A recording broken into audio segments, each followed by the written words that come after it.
हमने last lecture में देखा था basics of circular motion. Okay, now our next topic is application of circular motion, जिसके अंदर हमारा जो पहला टॉपिक है that is motion of a vehicle on a horizontal circular track. ठीक है, जब एक व्हीकल सर्कुलर ट्रैक पे टर्न लेता है तो एक मैक्सिमम स्पीड होता है, सेफ स्पीड होता है जिससे वो टर्न ले सकता है। उससे ज्यादा अगर स्पीड एक्सीड हो गया तो क्या होगा, आपका व्हीकल स्किड हो सकता है, टॉपल हो सकता है। तो मैक्सिमम स्पीड कितना होगा वो हम लोग देखते हैं। ओके, फॉर एग्जांपल अभी यहाँ पे एक डायग्राम बनाता हूँ मैं। ठीक है, एक व्हीकल है, suppose this is the vehicle.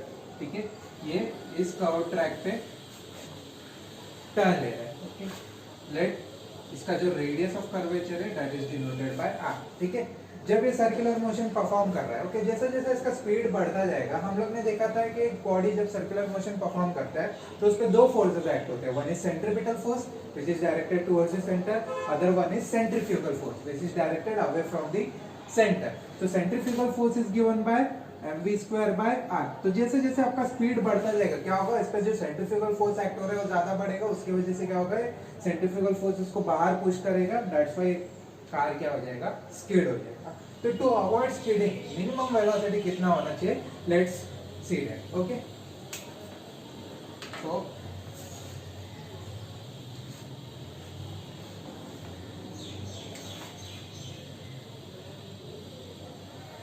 Suppose this is the vehicle.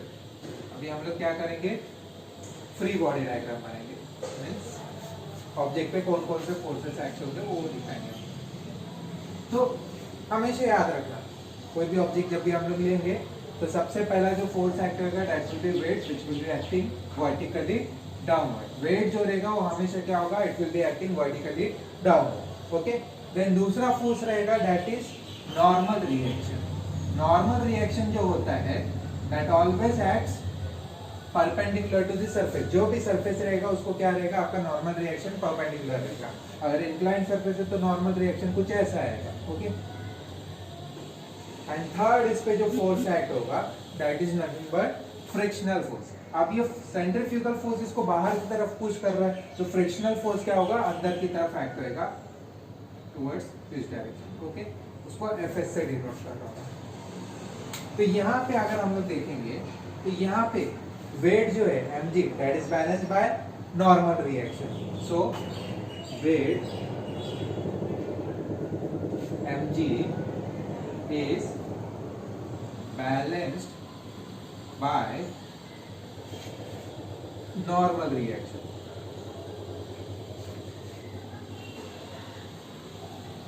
therefore हम लोग क्या बोल सकते हैं, n equal to mg।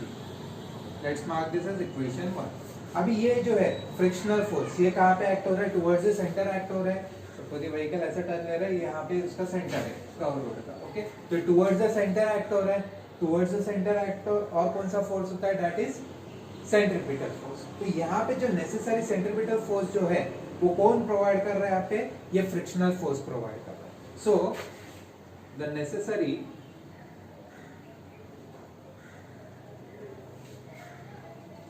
centripetal force is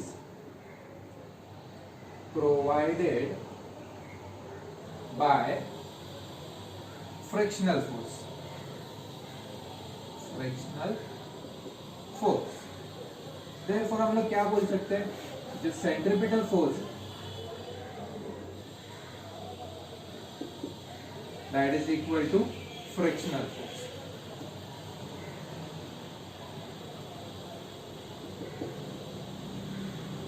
Centripetal force is given by mv²/r and frictional force is fs। Okay, अभी हम लोग को मैक्सिमम का क्राइटेरिया देखना है। ठीक है, फ्रिक्शनल फोर्स क्या होता है, हम लोग जितना फोर्स लगाएंगे उतना वो अपोजिशन देगा, but there is a limit. Okay, तो हम लोग जब मैक्सिमम का कंसीडरेशन में ले रहे हैं तो हम लोग फ्रिक्शनल फोर्स भी मैक्सिमम वाला ही लेंगे। तो for maximum velocity that is v equal to v max के लिए आपका जो फ्रिक्शनल फोर्स होगा वो भी मैक्सिमम होगा। मैक्सिमम फ्रिक्शनल फोर्स होता है that is given by mu s into n, where mu s is coefficient of static friction and n is your normal reaction। इसको इसमें सब्स्टिट्यूट करूंगा तो क्या मिलेगा, m v max square by r equal to mu s into n। okay, now from equation 1 what is n equal to mg, तो substitute करते हैं यहाँ पे तो क्या मिलेगा, mu s into m g. कहाँ से आया, from equation 1। Okay, so m और एम कैंसिल हो जाएगा यहाँ पे, आर को इधर भेज देते तो v max square to be equal to mu s r g. तो वी मैक्स का वैल्यू क्या मिलेगा मेरे को यहाँ पे, under root of mu s r g. This is the maximum safe speed जिससे आप लोग व्हीकल को टर्न कर सकते हैं। अब यहाँ पे मैक्सिमम सेफ स्पीड जब हम लोग ने लिया है तो यहाँ पे देख सकते हो कौन कौन से फैक्टर पे डिपेंड कर रहा है। One is mu s, that is coefficient of static friction between tyre and the road surface. Then r is radius of curvature, g क्या है आपका, एक्सेलरेशन ड्यू टू ग्रेविटी। यहाँ पे आप लोग देख सकते हो कि ये व्हीकल के मास पे डिपेंड नहीं करता, व्हीकल कोई भी मास का होने दो, सबके लिए जो स्पीड होगा that will B same. Okay, तो डेरिवेशन स्टार्ट करने के टाइम क्या लिखोगे, consider a vehicle of mass m moving along a curved road of radius of curvature r. Let mu s be the coefficient of static friction between tire and the road surface. जो भी parameters है वो सब explain कर लेंगे। Let n be the normal reaction acting on the vehicle. Let fs be the frictional force acting between the tire and the road surface. Then derivation start करोगे इसके बाद और एज वेल ऑफ दैट, ठीक है। तो वहां पे कितना मिनिमम स्पीड होना चाहिए कि वो व्हीकल गिरे ना, इसके पीछे भी आगे आपका कंसेप्ट आता है सर्कुलर मोशन का। ओके, तो यहाँ पे अगेन कौन कौन से फोर्सेस एक्ट होंगे, सपोज ये वो व्हीकल है तो यहाँ पे कौन कौन से फोर्सेस आएंगे, जैसे कि मैंने बोला weight which will be always acting vertically downward given by m. Second क्या होगा, normal reaction which will be acting perpendicular to the surface। ये आपका सरफेस है, सरफेस के परपेंडिकुलर मतलब ये क्या हुआ आपका, this is your normal reaction. Okay, और थर्ड कौन सा फोर्स आएगा, दैट इज फ्रिक्शनल फोर्स। अब फ्रिक्शनल फोर्स कहाँ पे एक्ट होगा, फ्रिक्शनल फोर्स हमेशा जहाँ पे मोशन होगा उसका ऑपोजिट डायरेक्शन में एक्ट होगा। अब ये व्हीकल है, वेट इसको नीचे पुल कर रहा है, मतलब क्या होगा, व्हीकल नीचे स्लाइड होने का कोशिश करेगा तो इसको अपोज करेगा हमारा frictional force which will be acting in opposite direction of weight Fs, which is given by mu s into m। Again यहाँ पे explanation देने के टाइम क्या बोलोगे, consider a vehicle of mass m moving in a circular path of radius of curvature r. Let and be the normal reaction acting on the vehicle. Let F be the frictional force. Let mu s be the coefficient of static friction between vehicle's tire and surface of the wall. Okay. Then अभी यहाँ पे भी same concept use करेंगे। यहाँ पे weight mg is balanced by frictional force mu s into n. So weight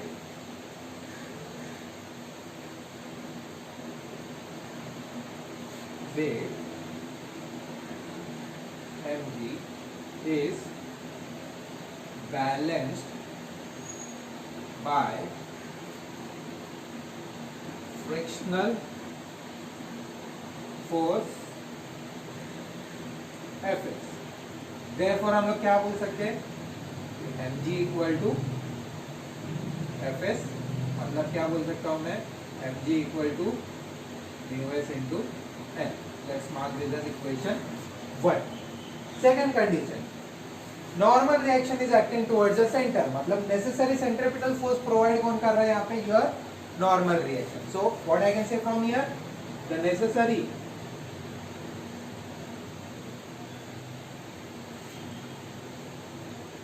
centripetal force is provided by normal reaction and therefore what we can say from here, centripetal force is equal to normal reaction n.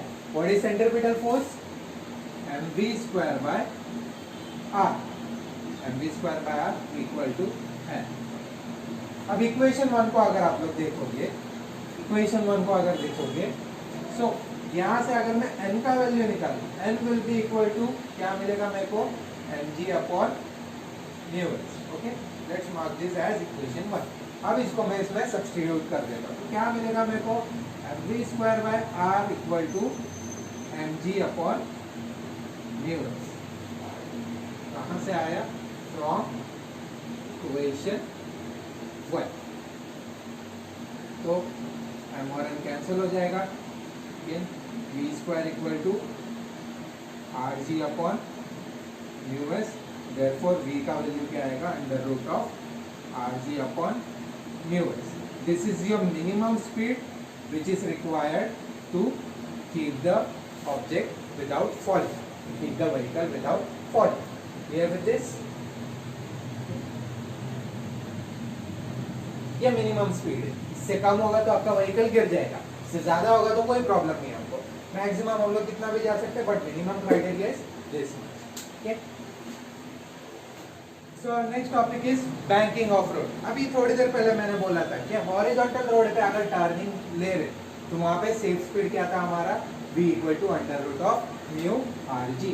वहां पे मैंने बोला था कि जो हमारा vehicle का velocity है that will be depending upon coefficient of static friction. तो वहां पे मैंने बोला था मटेरियल अलग होगा तो इसका वैल्यू भी चेंज होगा। तो हम लोग इस स्पीड के भरोसे नहीं रह सकते। व्हाई? बिकॉज रोड का कंडीशन क्या होगा पता नहीं होगा, हमेशा चेंज होता रहेगा। कभी रोड चेंज होगा, कभी रोड पे पानी हो सकता है, तो कंडीशन चेंज हो सकता है, उसकी वजह से हम लोग इसके भरोसे नहीं रह सकते। तो व्हाट वी डू, हम लोग क्या करते हैं, रोड को इंक्लिनेशन देते हैं। इंक्लिनेशन देने की वजह से क्या हो जाता है, इसका जो टर्निंग है वो काफी एफिशिएंट हो जाता है। Okay, this is called as banking of road. Banking of road का अगर नॉर्मल डेफिनेशन देखोगे तो क्या होता है, it is the process of raising, it is the process of raising one edge of the road about the other making an angle theta denoted by theta. Okay, reason क्या है banking का, अभी जैसे कि बताया हम लोग नॉर्मल रोड कंडीशंस के ऊपर डिपेंड नहीं कर सकते, दैट्स व्हाई हम लोग क्या करते हैं, इसको इंक्लिनेशन दे देते which makes the turning more efficient. तो इसका डेरिवेशन देखिए, फर्स्ट हम लोग देखेंगे सेफ स्पीड। सेफ स्पीड, अब यहाँ पे कौन कौन से फोर्सेस एक्ट होंगे, one will be your weight which will be acting vertically downward given by mg। Okay, then second जो होगा that will be normal reaction. Normal reaction कहाँ पे एक्ट होगा, it will be acting in perpendicular to the surface. Okay, then next क्या है आपका, next is your, ठीक इधर है, यहाँ पे जब हम लोग सेफ स्पीड का डेरिवेशन ले रहे हैं तो वहां पे हम लोग क्या करेंगे, फ्रिक्शन को कंसिडरेशन में नहीं लेंगे, बिकॉज जैसे कि पता है रास्ते का कंडीशन हमको पता नहीं होगा, तो व्हाट वी आर डूइंग, हम लोग फ्रिक्शन को कंसिडरेशन में नहीं लेंगे। अब यहाँ पे जब भी फोर्स कोई इंक्लिनेशन में आता है तो हम लोग क्या करते हैं, उसको रिजॉल्व करते हैं along x axis and y axis, जो आपने लास्ट ईयर पढ़ा था, resolution of forces into two rectangular component. तो इसको अगर मैं रिजॉल्व करूं दो परपेंडिकुलर कंपोनेंट्स में, क्या कर रहे हैं हम लोग, इसको रिजॉल्व। अब ये एंगल थीटा है, ये एंगल थीटा है, तो ये एंगल भी आपका क्या होगा, थीटा। नॉर्मली आपको देखना है ये एंगल थीटा है तो ये एंगल भी थीटा होगा। ये एंगल थीटा कैसा है वो मैं आपको एक्सप्लेन कर देता हूँ। यहाँ पे अगर देखोगे आप, मैंने क्या कर दिया, यही पार्ट ले लिया, यहाँ पे ये ट्रायंगल बना दिया और ये फोर्सेस को मैंने यहाँ पे शिफ्ट करके बता दिया। ठीक है, ये एंगल थीटा है, इसको मैंने नीचे एक्सटेंड किया, वर्टिकली डाउनवर्ड है, मतलब this angle will be 90 degree. तो ये एंगल क्या आएगा मेरा, 90 minus theta. Then this is your normal reaction, ये आपका सरफेस था, नॉर्मल रिएक्शन है, तो normal reaction always acts perpendicular to the surface. तो ये एंगल क्या रहेगा आपका 90 डिग्री। ये एंगल को अगर मैं x बोल रहा हूँ, इस सब एंगल का एडिशन क्या होगा, 180 होगा, मतलब मैं क्या बोल सकता हूँ, x plus 90 minus theta equal to 180। यहाँ से क्या मिलेगा मेरे को, x plus 180 minus theta equal to 180। तो यहाँ पे क्या मिलेगा मेरे को x इक्वल टू थीटा, मतलब ये एंगल का वैल्यू क्या आया थीटा। इन शॉर्ट अगर आपको कभी भी याद रखना है तो हमेशा जो वर्टिकल वाला कंपोनेंट रहेगा उसके साथ जो एंगल बनेगा that will be theta. Okay, now let's come back to the topic. Resolve किया हम लोग ने इसको दो परपेंडिकुलर कंपोनेंट्स। कभी भी याद रखना थीटा के बाजू वाला जो साइड होगा, एडजेसेंट साइड जो रहेगा that will be an cos theta. Adjacent side को हम लोग cos लेंगे और दूसरा जो कंपोनेंट होगा वो क्या होगा n sin थीटा। रेजोल्यूशन हो गया एक बार, फिर वापस हम लोग वही अप्रोच करेंगे जो पहले किया था। अभी अगेन यहाँ पे mg weight mg is balanced by component of n cos theta. ठीक है, यहाँ पे normal reaction can be resolved into two perpendicular components। कौन कौन से दो components है? One is n cos theta which is acting in opposite direction of mg और n sin theta which is acting कहाँ पे? towards the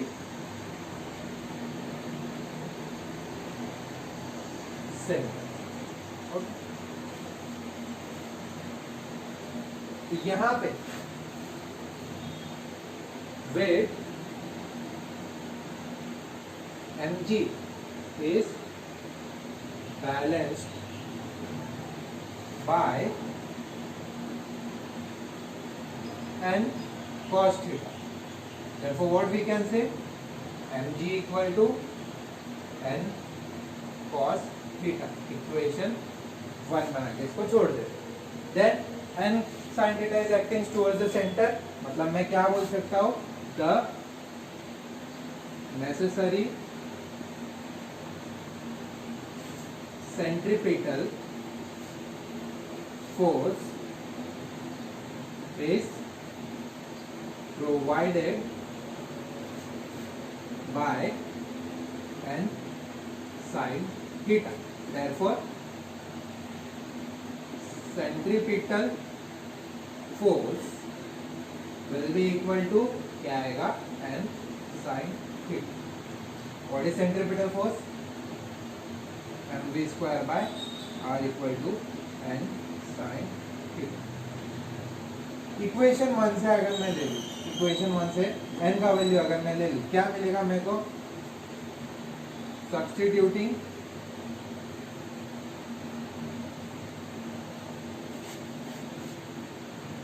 n equal to mg upon cos theta in above equation। ये condition कहाँ से मिला मेरे को? यहाँ से। इसको उठा के इसमें डाल देंगे तो क्या मिलेगा? mv square by r equal to n की जगह सब्स्टिट्यूट करूंगा तो मेरे को मिलेगा mg upon cos theta into sin theta. m and m gets cancelled, so v square will be equal to r को इधर भेज देते हैं r g what is sin बाय cos tan थीटा। यहाँ से मेरे को क्या मिलेगा? v equal to under root of r g tan theta. This is your safe speed. याद रखना सेफ स्पीड जो है ये कोई मिनिमम स्पीड या मैक्सिमम स्पीड नहीं है। ये स्पीड से अगर आपका व्हीकल चलेगा तो वो स्किडिंग नहीं होगा। यहाँ पे हम लोग ने रोड के कंडीशन को कंसिडरेशन में नहीं लिया, दैट इज फ्रिक्शन को कंसिडरेशन में नहीं लिया। मतलब क्या? रोड का कंडीशन कोई भी होने दो, अगर व्हीकल इस स्पीड से जा रहा है तो वो क्या होगा? सेफ होगा।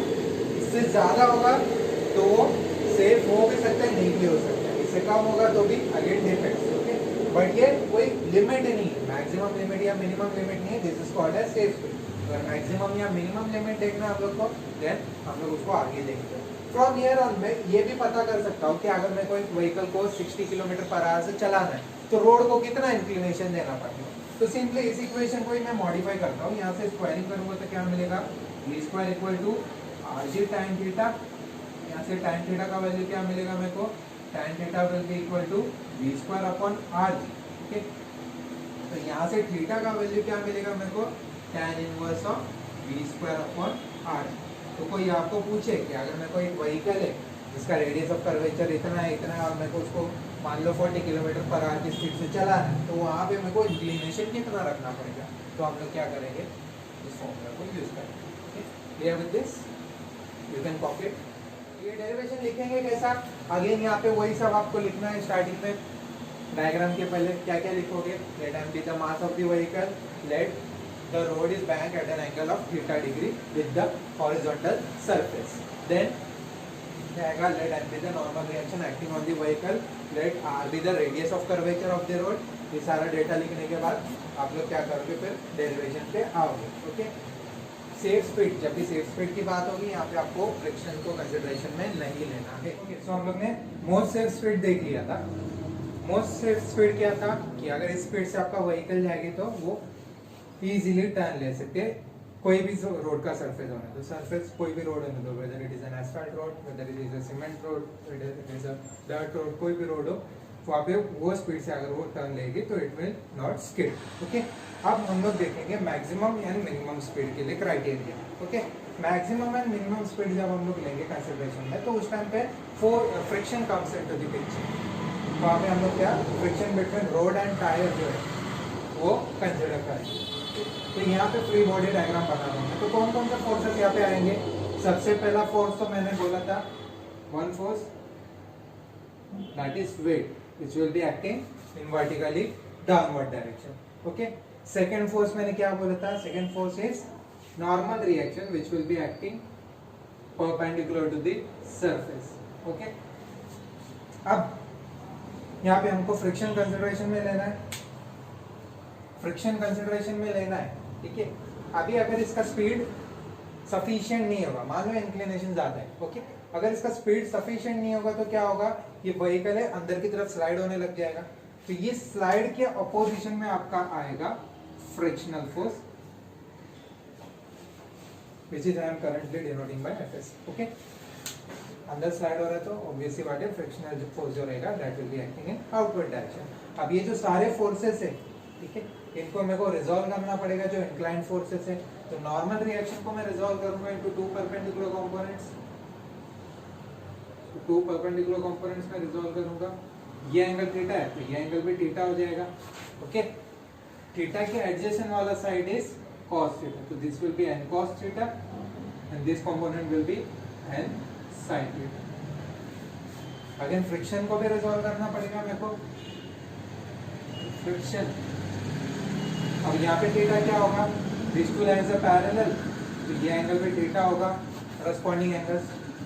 अगेन एडजेसेंट साइड क्या होगा आपका cos थीटा, ये क्या होगा आपका sin। Okay, now here weight is balanced by resultant of n cos theta and fs sin theta. ये जो है ये दोनों का रिजल्टेंट इसको बैलेंस करेगा। ओके, तो wait mg is balanced by resultant of n cos theta and fs sin theta. Therefore what we can say, mg is equal to n cos theta plus, अभी यहाँ पे डायरेक्शन देख लो, ये दोनों का डायरेक्शन सेम है तो they will get added, fs sin theta, same direction में फोर्स ऐड अप हो जाएंगे, अपोजिट डायरेक्शन होगा तो they will get subtract. So mg equal to n cos theta plus fs sin theta. Let's mark this as equation 1। Now horizontal force कौन से कौन से n sin theta और fs cos theta. तो यहाँ पे जो नेसेसरी सेंट्रीपिटल फोर्स जो प्रोवाइड करेंगे वो ये दोनों का रिजल्टेंट प्रोवाइड करेगा मेरे को। ठीक है, सो necessary centripetal force is provided by resultant of किसका n sin theta and fs cos theta. Okay. Therefore I can say centripetal force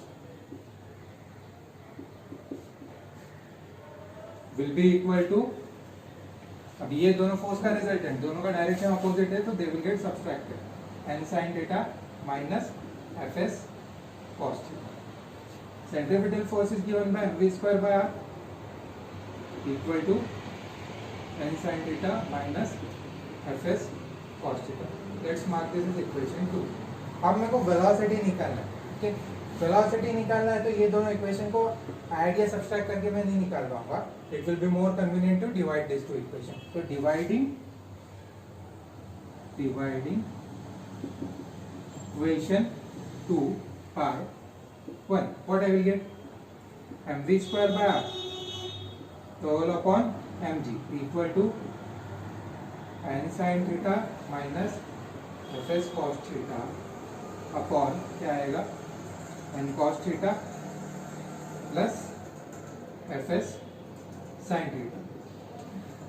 So m and n will get cancelled. p square equal to v square upon rg equal to, अब यहाँ पे n sin theta minus fs frictional force is equal to mu s into n cos theta upon same n cos theta plus mu s into n sin theta. So v square upon rg will be equal to, अब यहाँ से मैं n और cos theta को common लेगा, n और cos theta को common ले लूंगा तो यहाँ पे क्या बचेगा, n कॉमन निकल जाएगा. अब यहाँ पे cos का टर्म है नहीं तो मेरे को क्या करना पड़ेगा, multiply and divide by cos theta करना पड़ेगा, तब जाके cos थीटा कॉमन निकलेगा. तो यहाँ पे क्या बचेगा मेरा, यहाँ पे मैंने क्या किया, multiply and divide by cos theta किया, तो cos थीटा निकल गया तो नीचे डिनोमिनेटर में cos थीटा रह जाएगा.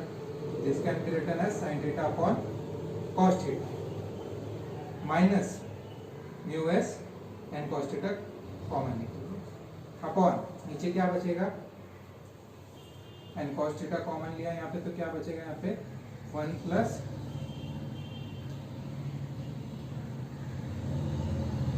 म्यू एस एन कॉमन लिया, आगे यहाँ पे क्या बचेगा, sin theta upon cos theta.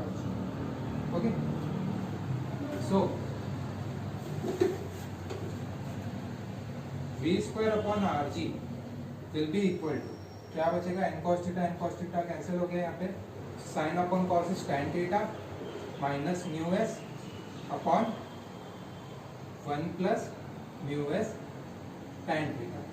सो आर जी को वहाँ पे भेज देता हूँ तो क्या मिलेगा मेरे को, v square equal to r g into tan theta minus mu s upon 1 plus mu s into tan theta. So v will be equal to under root of r g tan theta minus mu s upon 1 plus mu s into tan theta. So this is the condition for minimum speed.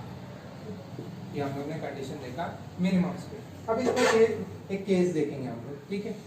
ये mu s, if mu s का value becomes greater than or equal to tan theta, okay? अगर mu s का condition greater than या equal to tan theta हो जाता है यहाँ पे, तो कंसीडर करते हैं अगर इक्वल टू हो गया तो ऊपर क्या हो जाएगा, tan theta minus tan theta, तो ये टर्म सीधा जीरो हो जाएगा. मतलब मिनिमम वेलोसिटी आपका क्या हो जाएगा उस टाइम पे आपका जो मिनिमम वेलोसिटी हो जाएगा that will become equal to zero. मतलब क्या, मिनिमम वेलोसिटी का कुछ क्राइटेरिया है. और ये कंडीशन हमको कब देखने मिलता है, जब इंक्लिनेशन ज्यादा ना हो. इंक्लिनेशन अगर आपका कम रहेगा तो tan थीटा का वैल्यू जीरो या पॉजिटिव में होगा. ओके, नेगेटिव वैल्यू कब स्टार्ट होता है आपका tan थीटा का, 90 के ऊपर चलेगा. ओके, सो इंक्लिनेशन कम होगा तो वहां पे क्या होगा, आपका थीटा का वैल्यू मिनिमम होगा. सॉरी, मिनिमम स्पीड देखी हम लोग ने. अब क्या है, मैक्सिमम स्पीड देखना है. ठीक है, मैक्सिमम स्पीड के लिए देखते हैं क्या क्राइटेरिया होगा. सबसे पहले एफडीडी बना लेते हैं. अब यहाँ पे कौन कौन से फोर्स आएंगे, एक फोर्स होगा weight which will be acting vertically downward direction. दूसरा होगा normal reaction which will be acting perpendicular to the plane, perpendicular to the surface. तो थर्ड आएगा फ्रिक्शन. अब फ्रिक्शन का डायरेक्शन कैसा डिसाइड होगा? देखो स्पीड मैक्सिमम है, ठीक है. मैक्सिमम के लिए क्या क्राइटेरिया होगा? देखो जैसे जैसे हम लोग स्पीड बढ़ाते जाएंगे, स्पीड बढ़ाने की वजह से क्या होगा? आपका सेंट्रीफ्यूगल फोर्स बढ़ेगा. सेंट्रीफ्यूगल फोर्स क्या करेगा? इस कार को बाहर की तरफ पुश करेगा, ठीक है. तो सेंट्रीफ्यूगल फोर्स को बैलेंस करने के लिए आपका फ्रिक्शनल फोर्स क्या होगा? इस डायरेक्शन में एक्ट होगा.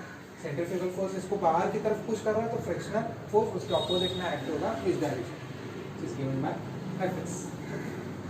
अब रेजोल्यूशन करना है, नॉर्मल रिएक्शन को रिजॉल्व करते हैं. ये एंगल थीटा हो जाएगा वर्टिकल के साथ वाला. एडजेसेंट साइड क्या होगा आपका? tan cos theta. और ये साइड क्या हो जाएगा आपका?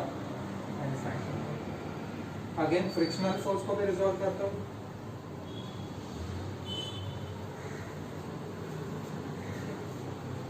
ये एंगल थीटा है तो ये एंगल थीटा हो जाएगा. ऑल्टरनेट एंगल्स, थीटा के एडजेसेंट वाला साइड Fs cos थीटा और ये हो जाएगा Fs sin थीटा. नाउ यहाँ पे अगर हम लोग देखेंगे तो यहाँ पे जो mg है, weight mg, that is balanced by resultant of n cos theta and Fs sin theta. या तो मैं बोल सकता हूँ this n cos theta is balanced by resultant of mg and Fs sin theta. Okay, so here n cos theta is balanced by resultant of किसका resultant? mg and Fs sin theta. therefore क्या मिलेगा मेरे को यहाँ पे? n cos theta will be equal to, ये दोनों same direction में क्या आएगा यहाँ पे? Equal to mg plus Fs sin. तो यहाँ से mg का वैल्यू निकाल लेता हूँ मैं. mg will be equal to n cos theta minus Fs sin theta. इसको इक्वेशन 1 बना के छोड़ देते. ना नेसेसरी सेंटीमीटर फोर्स कौन प्रोवाइड कर रहा है? यहाँ पे जो है n sin थीटा और f cos थीटा का जो रिजल्टेंट होगा वो क्या करेगा? हमको नेसेसरी सेंटीमीटर फोर्स देगा. सो necessary centripetal force is provided by resultant of किसका resultant? Fs cos theta and n sin theta. Therefore, centripetal force will be equal to, same direction में फोर्सेस है तो ऐड अप हो जाएंगे वो, Fs cos theta plus n sin theta. Okay,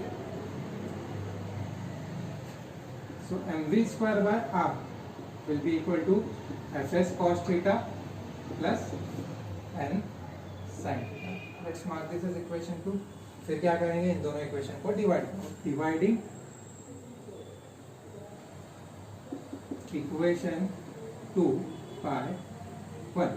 What we will get here? mv square by r upon mg is equal to Fs cos theta plus n sin theta upon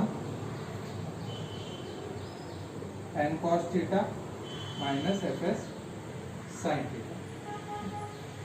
m and m will get cancelled, तो क्या मिलेगा यहाँ पे?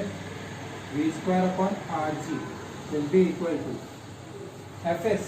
What is Fs? mu s into n cos theta plus n sin theta upon यहाँ पे भी n cos theta minus Fs can be written as mu s into n sin theta. क्या मिलेगा मेरे को यहाँ पे? v square upon rg equal to, यहाँ से क्या कर रहे हैं हम लोग? Again n cos theta common ले रहे हैं, तो अंदर क्या बचेगा? mu s प्लस यहाँ से n निकल गया, cos थीटा है नहीं तो cos थीटा यहाँ पे डिवाइड होगा, मल्टीप्लाई डिवाइड करेंगे तो cos थीटा आ जाएगा। यहाँ पे भी n cos थीटा कॉमन निकालते हैं, क्या बचेगा, n cos थीटा गया तो 1 माइनस यहाँ से mu S sine theta, again cos theta का टर्म नहीं है तो यहाँ पे भी डिवाइड करना है। सो क्या n cos theta and n cos theta get cancelled, यहाँ पे क्या मिलेगा, v square equal to r g, v square upon r g equal to mu s plus tan theta upon 1 minus mu s into tan theta. यहाँ से R G को उधर v की square root अगर ले लें तो क्या मिलेगा मेरे को, v equal to under root of r g mu s plus tan theta upon 1 minus mu s into tan theta. This is your expression for maximum velocity. इससे ज्यादा स्पीड हो गया तो आपका व्हीकल क्या हो जाएगा, स्किड हो जाएगा। तो मिनिमम और मैक्सिमम का क्राइटेरिया देखिए, अब यहाँ पे केस देखते हैं, अगर ये म्यू एस का value, if this mu s becomes equal to cot theta, अगर mu s equal to cot theta हो गया तो यहाँ पे डिनोमिनेटर देखो, denominator is 1 minus mu s की जगह कॉट थीटा आएगा into tan theta. This cot theta can be written as 1 upon tan theta into tan theta. tan theta and tan theta will be cancel, 1 minus 1 will be 0। Denominator 0 हो गया मतलब क्या, v max का value क्या हो गया तुम्हारा, infinity हो गया। इंफिनिटी मतलब क्या, मैक्सिमम का कोई लिमिट नहीं, ठीक है, मैक्सिमम आप लोग कितना भी जा सकते हैं। बट जब यहाँ पे मैक्सिमम, अब ये कंडीशन देखते हैं होता कब, mu s equal to cos theta लिया हम लोग ने, ऊपर लिख देते हैं यहाँ पे, mu s equal to cos theta लिया, कॉट थीटा लिया, ठीक है। म्यू एस का मैक्सिमम वैल्यू क्या पॉसिबल है, 1, ठीक है। तो मैक्सिमम वैल्यू अगर मैं ले लूँ तो थीटा का वैल्यू यहाँ से क्या मिलेगा, cot 45 is 1 तो थीटा का वैल्यू 45 डिग्री। तो जब भी थीटा का वैल्यू ग्रेटर देन या इक्वल टू 45 डिग्री रहेगा तब मैक्सिमम जो होगा आपका वो क्या होगा, इनफाइनाइट होगा। बट इस टाइम पे एंगल आपका 45 से ज्यादा है, मतलब यहाँ पे मिनिमम वैल्यू जो होगा, मिनिमम स्पीड वो ज्यादा इंपॉर्टेंट, वाइल अगर एंगल कम होगा तो उस टाइम पे मैक्सिमम वाला स्पीड ज्यादा जरूरी है।